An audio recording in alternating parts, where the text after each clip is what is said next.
Olá, tudo bem? Meu nome é Miriam, sou psicóloga clínica. Espero que essa mensagem os encontre muito bem. Vocês estão em uma semana especial de capacitação, que possam explorar os assuntos que serão tratados da forma mais positiva possível, que reflita em aprendizagem e em algum benefício para vocês. Esses são os meus votos sinceros. Gostaria de trazer para vocês um assunto para somar a tudo isso que vocês estão vivendo e espero que seja importante. Hoje eu quero falar um pouquinho com vocês sobre estresse e síndrome de burnout. Não sei se vocês já ouviram esse termo, ele é um termo que vem sendo cada vez mais conhecido, mais diagnosticado, e nós vamos entender um pouquinho mais sobre o que é a síndrome de burnout e também o estresse. Mas antes disso, para a gente entender o que são esses estados, estresse, síndrome de burnout, nós vamos falar um pouquinho sobre a saúde mental. Afinal, quando a gente entende o que é saúde mental, fica mais fácil entender as desregulações que acontecem em relação à saúde mental, para que nós cheguemos a um estado de estresse ou de burnout. Bom, então, o que seria a saúde mental? A saúde mental é o equilíbrio que se dá, né? Uma vivência mais plena e mais especial de bem-estar físico, emocional e mental. Então, quando você tem um bem-estar mais construído, quanto maior esse bem-estar, maior podemos considerar que é a saúde emocional do sujeito. Aqui vale destacar que a saúde mental interfere diretamente na forma como pensamos, sentimos e agimos ou nos comportamos. Uma estrutura de saúde emocional vai significar, certamente, muito mais adequação em relação às emoções e sentimentos, assim como comportamentos e ações muito mais efetivos e assertivos. Outro ponto relevante que a gente deve considerar é que, nessa estrutura de saúde emocional, alguns fatores são determinantes e diretamente envolvidos. Esses fatores são biológicos, que se refere à química cerebral, à condição médica, enfim, essas questões genéticas, né? Há fatores psicológicos, então, habilidades, vivências, possíveis traumas, que também vão refletir na saúde emocional, e ainda os fatores ambientais, que são os fatores de relacionamento, condições de vida, vivências, né, em que ambiente estamos inseridos. Então, esses fatores são bastante determinantes e muito importantes na composição da saúde mental. E como é que a gente pode avaliar e avalia como está a saúde mental de um indivíduo? Bom, nós vamos analisar nesse caso como são as relações desse indivíduo, como é que ele gerencia o seu estresse, como é a flexibilidade emocional dele, a tolerância, o equilíbrio, enfim. Esses são parâmetros importantes para que a gente possa medir e avaliar a saúde emocional. E existem sim alguns cuidados que precisam ser tomados para manutenção ou conquista da saúde mental. Eu vou citar aqui algum deles, mas a gente poderia pensar em outros também, tá? Exemplos: autocuidado é algo muito importante e que muitas vezes não é praticado. Exercício físico, prática de uma boa alimentação, relações sociais saudáveis, a busca por esses relacionamentos e ambientes, um sono bem regulado. Enfim, são cuidados que aparentemente são simples e muitas vezes até são, mas que precisam ser considerados como um conjunto para nos ajudar nesse estabelecimento de saúde emocional, de saúde mental. Muito bem, então agora nós estamos prontos para entender um pouquinho mais e falar sobre o estresse. Estresse é algo que nós escutamos comumente, as pessoas se intitulam estressadas ou nós nos sentimos estressados, então essa é uma vivência super comum, né?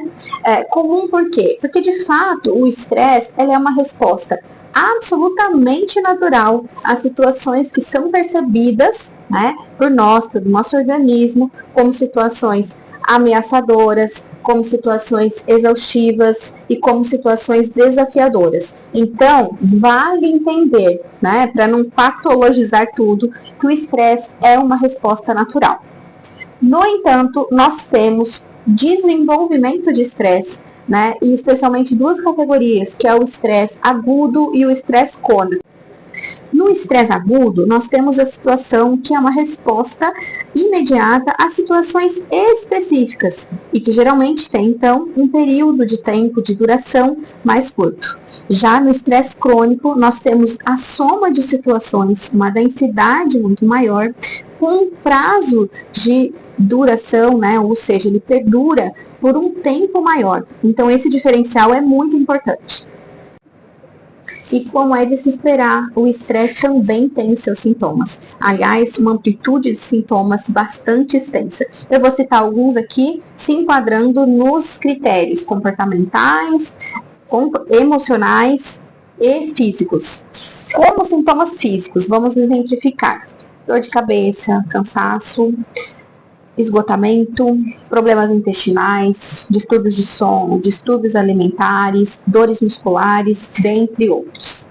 Emocionais: irritabilidade, ansiedade, nervosismo, tristeza, alteração de humor, dentre outros. Sintomas comportamentais: afastamento social, comportamentos de estresse, procrastinação.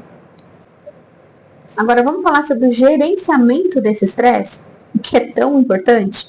Bom, primeiro é reconhecer as fontes geradoras desse estresse e ter o autoconhecimento, claro, para poder fazer esse reconhecimento e poder lidar com esse reconhecimento, que é muito importante. Prática de exercícios físicos regulares é algo fundamental. Técnicas de relaxamento, mindfulness, técnicas de respiração nos ajudam bastante no enfrentamento desse estresse. Estabelecimento de rotina, psicoterapia para lidar estratégias de regulação, para lidar com as questões que desencadeiam o estresse, trabalhar essas questões de maneira mais profunda, relações sociais que sejam saudáveis e, por fim, autocuidado, aquele tempo dedicado a nós mesmos, que signifiquem um prazer, desfrute, né, e compensação de outras situações que são fontes geradoras de estresse. Muito bem, agora nós podemos falar sobre a síndrome de burnout. É um tema cada vez mais divulgado, mais conhecido, mais diagnosticado, realmente vivenciado por muitas pessoas, mas é um termo recente, então talvez não exista ainda uma compreensão tão desenhada para a maioria das pessoas. Síndrome de burnout, gente, nada mais é do que um estado extremo mesmo, de esgotamento, um estado extremo de exaustão. Então aqui nós estamos falando sobre aquele estado, lembra que nós falamos crônico do estresse, mas ele está ligado especificamente ao trabalho. E é muito importante também nós entendermos e diferenciarmos de que não é o simples estresse. Aqui nós estamos tratando sobre uma condição severa. E o burnout reflete em 3 principais categorias, que são exaustão emocional, ou seja, aquela sensação de esgotamento, de falta de energia. Não existe mais o vigor, a vitalidade que outrora era estabelecida nas relações de trabalho. Lembre-se sempre que nós estamos falando de uma síndrome que está ligada ao trabalho. Segundo ponto, despersonalização. Palavrão, né, gente? Mas vamos deixar essa palavra mais acessível. Nada mais é do que aquele distanciamento do trabalho ou das relações no trabalho, né? Então, despersonalização. Você se afasta um pouquinho dessas características que você tinha, né, de personalidade, e através disso você se coloca no trabalho e nas relações do trabalho, e aqui você perde essas características, você se afasta, né? Então existe esse distanciamento. Terceiro ponto é a redução da satisfação pessoal. Então, a satisfação do trabalho e o reconhecimento do seu potencial e do seu trabalho refletido em bons resultados fica extremamente impactado e reduzido. Vamos falar das causas agora? Bom, dentre as causas que podem desencadear a síndrome de burnout, vamos destacar algumas aqui.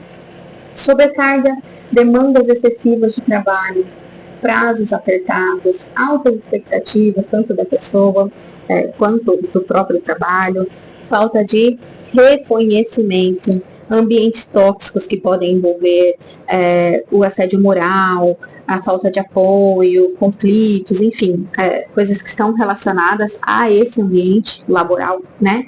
Falta de reconhecimento, enfim, são algumas das questões aí que podem causar o desenvolvimento dessa síndrome.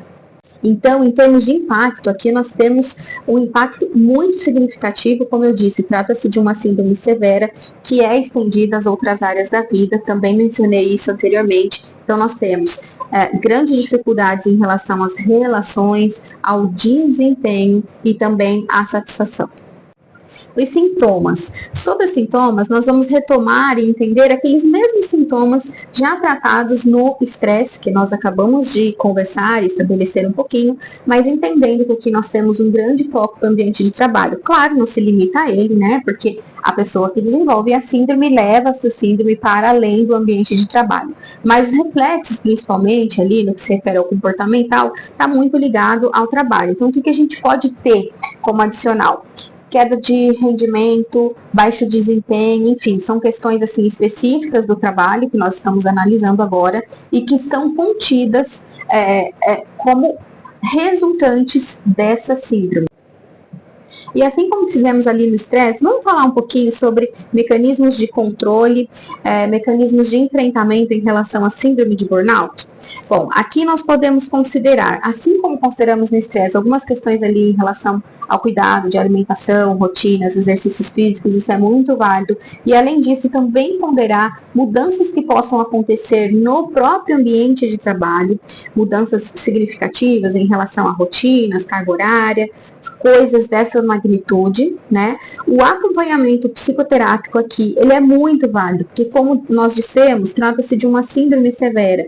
Então, o enfrentamento da síndrome de burnout, ele é muito mais facilitado a partir da mediação profissional. Então, isso é muito importante. Buscar também o apoio social, o reconhecimento, obviamente, do que é a síndrome, né? Então, tendo ali uma psicoeducação, entendendo isso, para poder, então, se identificar dentro da síndrome, saber as melhores ferramentas de lidar com ela. Depois, outras técnicas, como eu já mencionei, nós já falamos ali, em relação ao estresse, que são técnicas de relaxamento, autocuidado. Isso tudo é muito importante, buscando retomar um equilíbrio nessa vida laboral que reflita em toda a saúde mental, que foi por onde a gente começou, que então, a partir disso, possa ser estabelecido essa melhoria em busca, né, e até a chegada dessa saúde emocional e daquela retomada de bem-estar ligada ao trabalho e que se estende para as outras áreas da vida. E eu espero mesmo que esse vídeo tenha sido muito útil para vocês. Por estresse todos nós passamos, né? Mas não necessariamente o estresse crônico, em alguns momentos sim, podemos vivenciá-lo. Então, que esse conhecimento nos ajude em enfrentamentos de situações assim, né? Do estresse, do burnout, que busquemos, então, sempre a retomada e o melhor estabelecimento da nossa saúde mental. Talvez você não esteja passando por isso nesse momento, mas você pode conhecer alguém que esteja.